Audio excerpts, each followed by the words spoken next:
Hey everyone, Robert here, author of Expansion Mastery, the practical guide to living a fully engaged life. Are you ready to live your life to the fullest? Are you ready and willing to transform yourself and your life from ordinary to extraordinary? Well, welcome, my friends, to the Fully Engaged Life.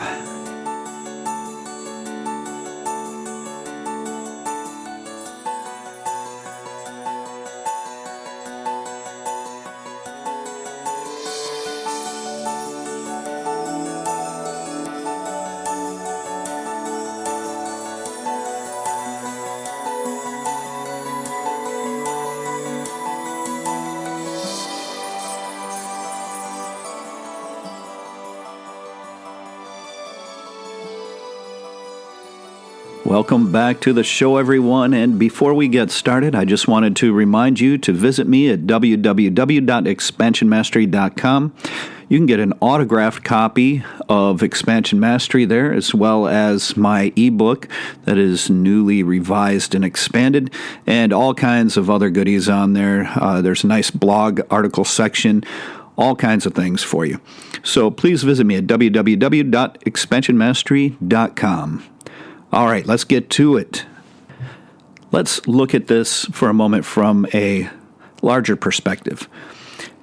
In episode 316, I presented you with a practice on dissolving identity. In episode 317, I offered you a dozen different tips to incorporate into your training, either before or during. So today what I would like to do is move into the more advanced stage of that initial practice of dissolving the identity.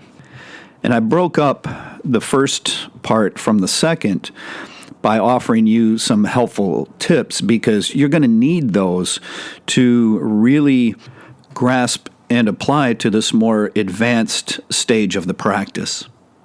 And remember, each one of these practices, the sense of awakening, minor or major, that it presents to you, is bringing you one step closer to living a fully engaged life.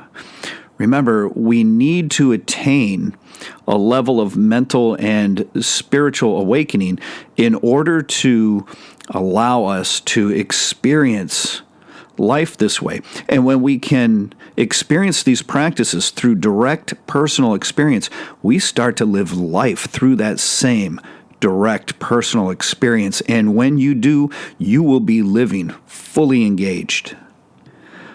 All right, then. Let's roll up our sleeves, set our mental focus upon what we're about to learn, and really get into this. Once you've gone through the practice and you've made the list of the 10 characteristics to describe your identity, then, as I believe I stated in that one at the end, we move into the next phase of the practice. Okay, so with the first one, I didn't want to give you all of the information at once because it's only a half-hour program. And I didn't want to overwhelm anyone with the full practice all at once. It can be a lot of information. So now it's time for not only this next phase, but also to understand something very important when engaging specific spiritual practices such as these. I'll also expose the most common error people make in these types of practices that not only cause a superficial experience that they mistake for the full experience, but also cause the rise of what is known as the spiritual ego. We need to come to know ourselves through these practices.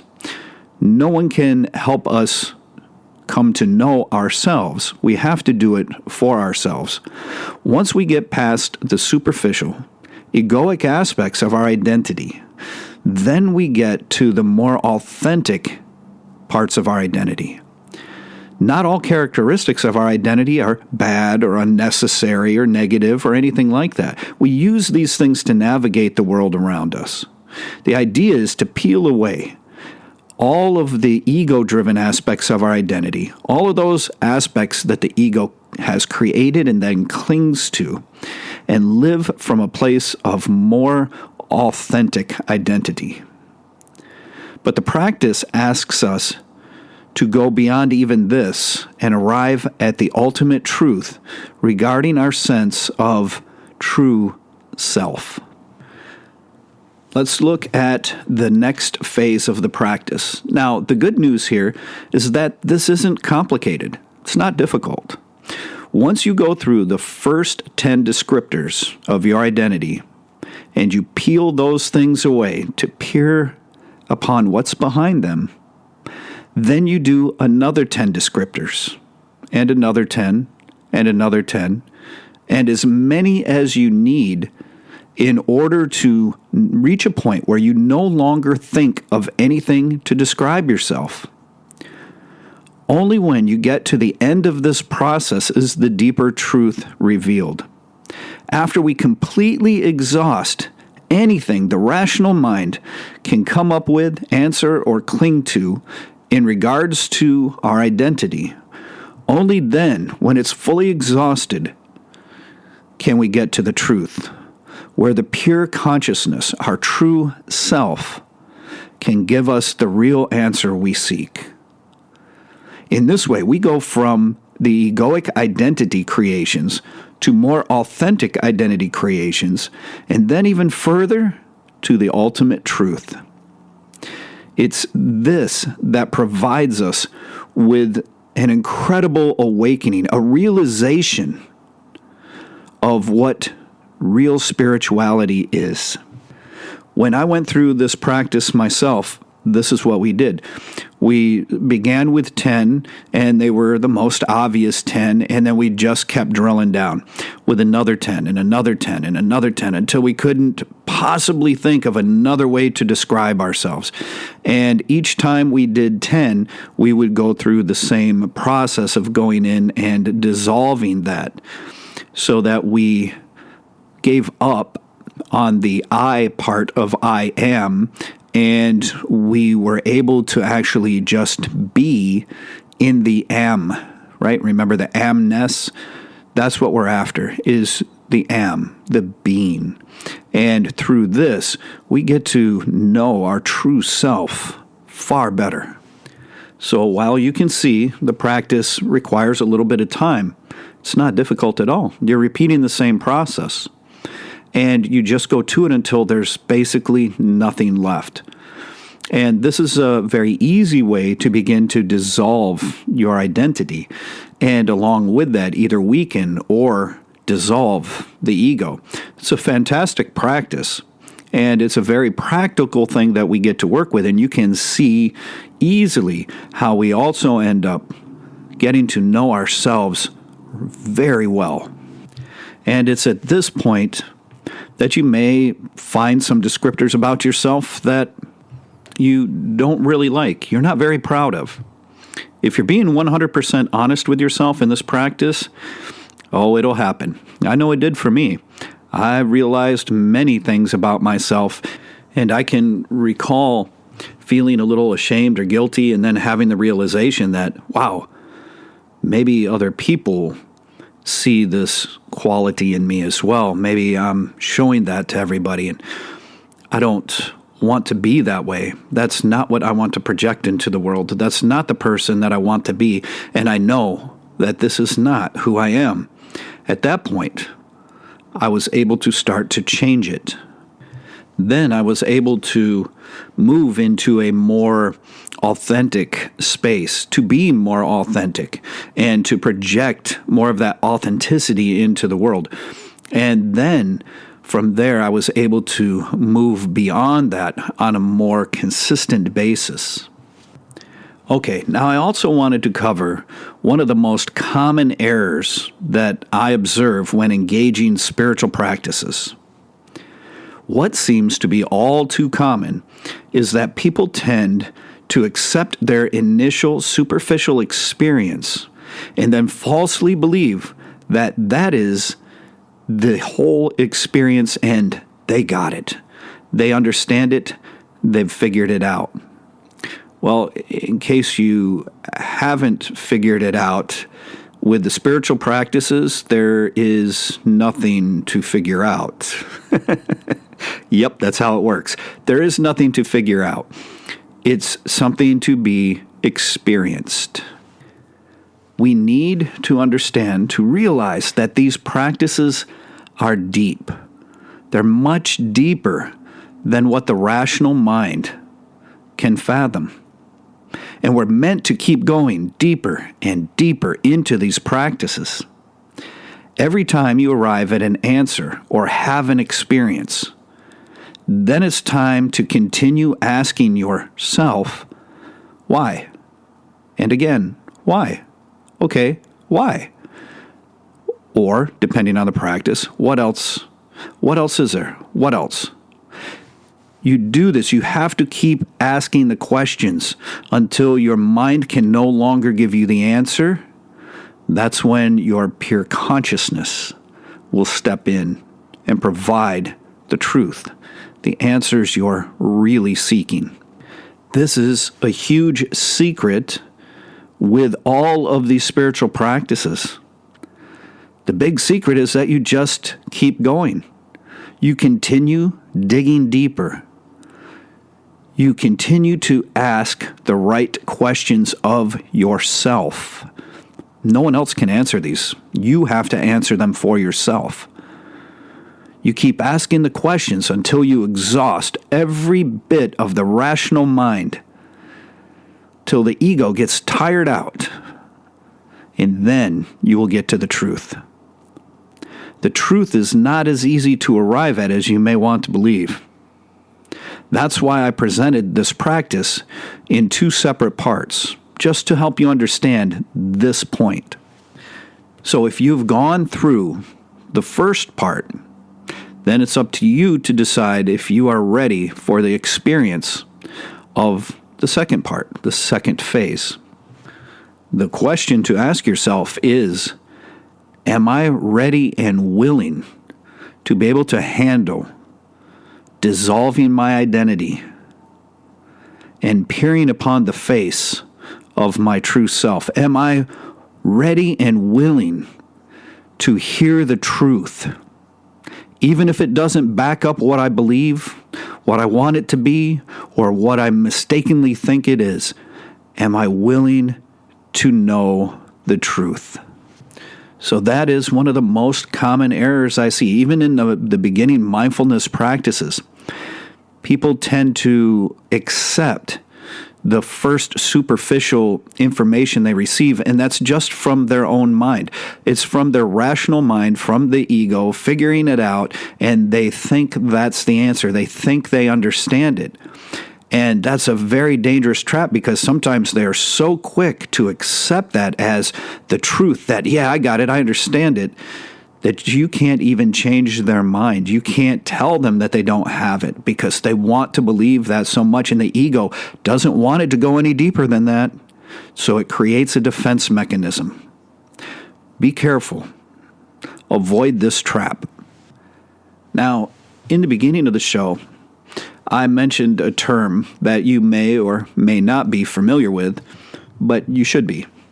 That is something called the spiritual ego.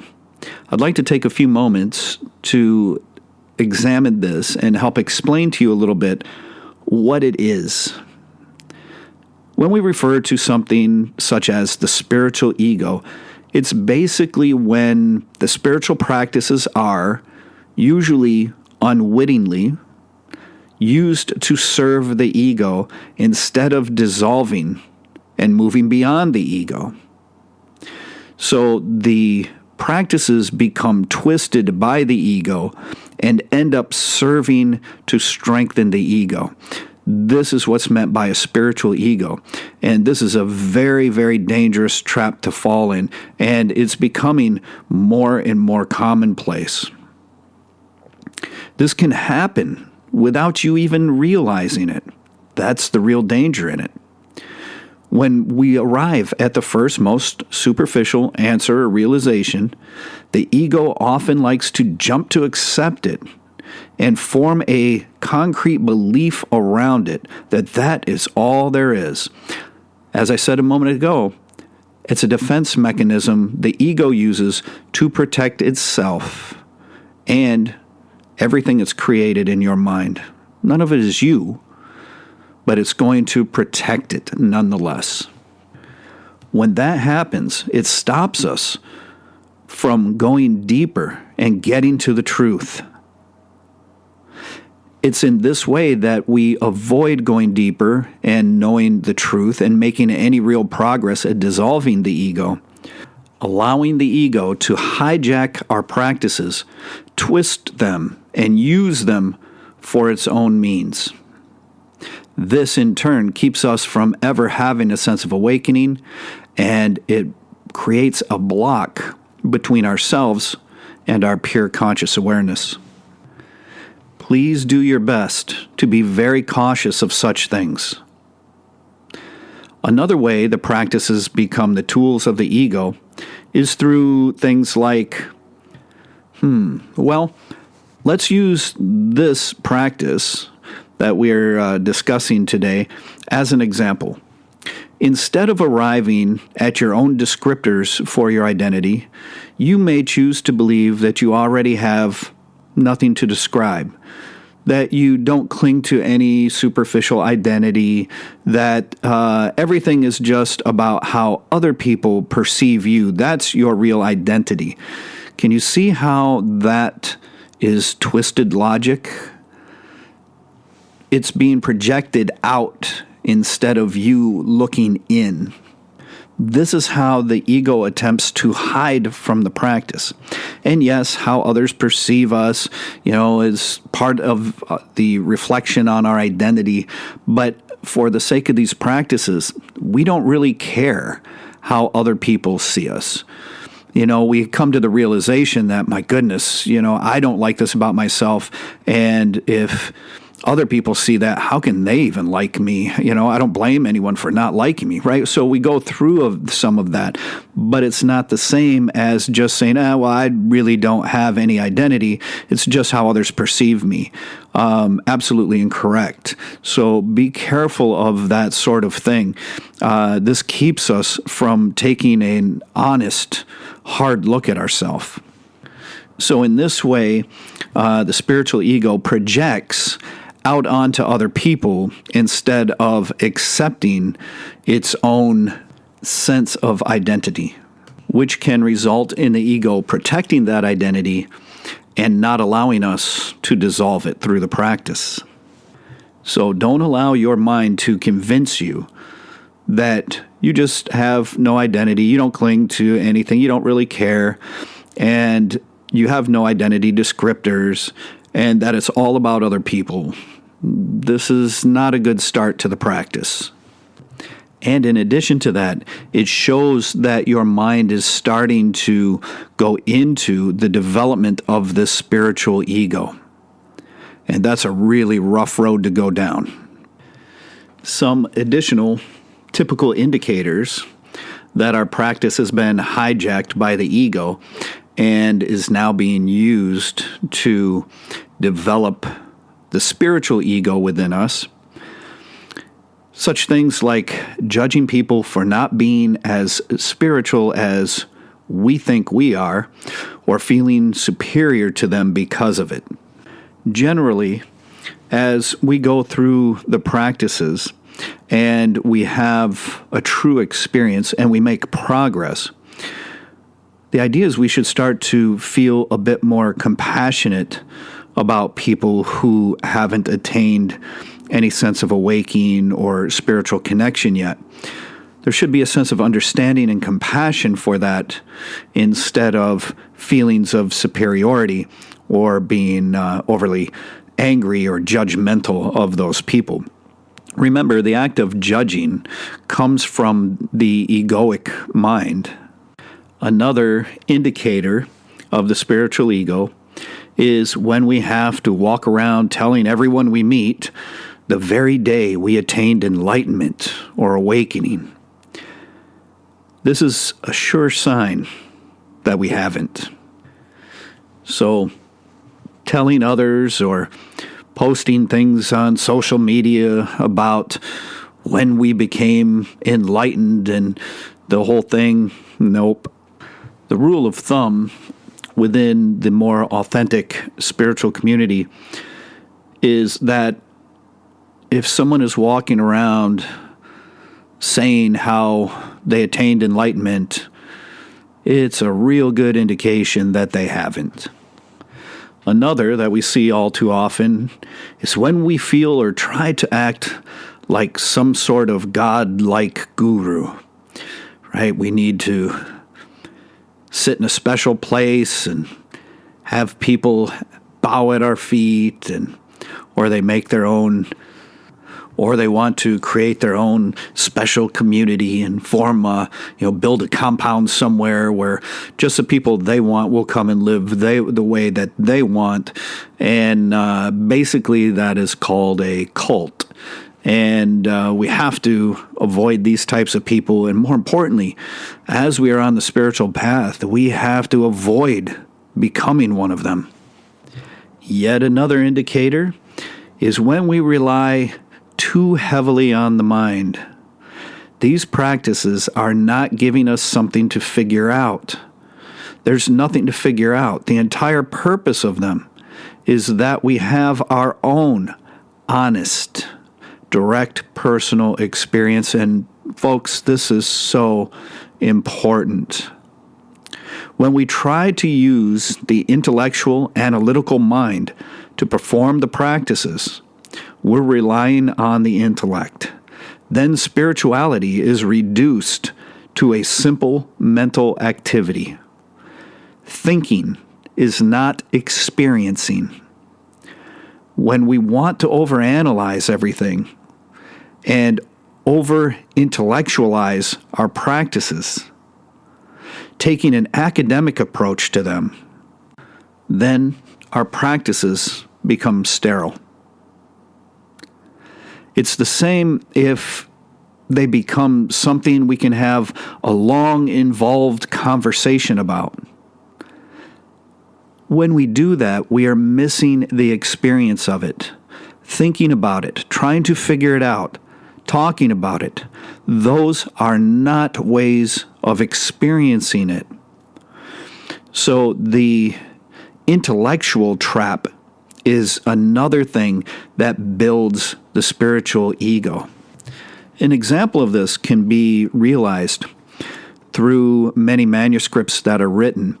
If the manuscript is written by a scholar, most of the time the information is incredibly superficial. Doesn't mean it's bad, doesn't mean it's necessarily wrong. It's just incredibly superficial, and in some cases it will be incorrect. The reason is because the scholar has not had the experience of these for themselves. Therefore, they can't possibly write about what they truly are. Now, if that scholar is also a type of esoteric spiritual priest or some other master of an authentic spiritual system, and they happen to be a scholar as well, now we're getting somewhere. Now we're going to get some really good material to work with. In order for someone to write about something, especially in regards to the spiritual, they have had to had the experience of the practices for themselves successfully and over a long period of time.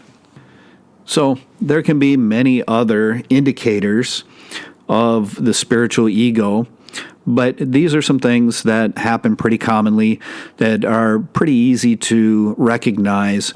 And most importantly, if we are aware of these things, then we can make sure that they are not developing in us. If that's the case, then we know that something has taken a wrong turn in our practices and we can correct our course.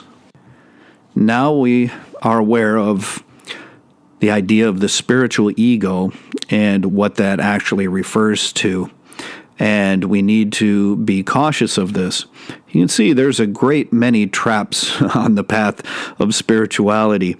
So many things that we can fall victim to. But we don't have to.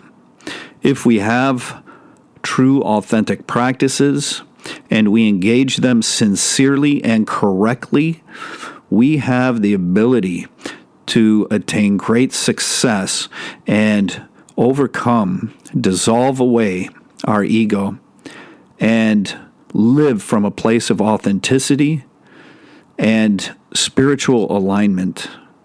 And then we can all live a fully engaged life. Please be sure to share this podcast and all the other ones as well. And hopefully they can be of some benefit to others. And make sure as well that you do all the social media stuff, all the stuff we have to do responsibly, the shares and the subscribes and the likes and the hearts and the smiley faces and the wows and all the cool little things they give people to play with. Do all those things, leave some comments, all of that stuff helps. I appreciate it greatly. And until next time, my friends, I wish you the very best in your practices and, of course, your life. Take care.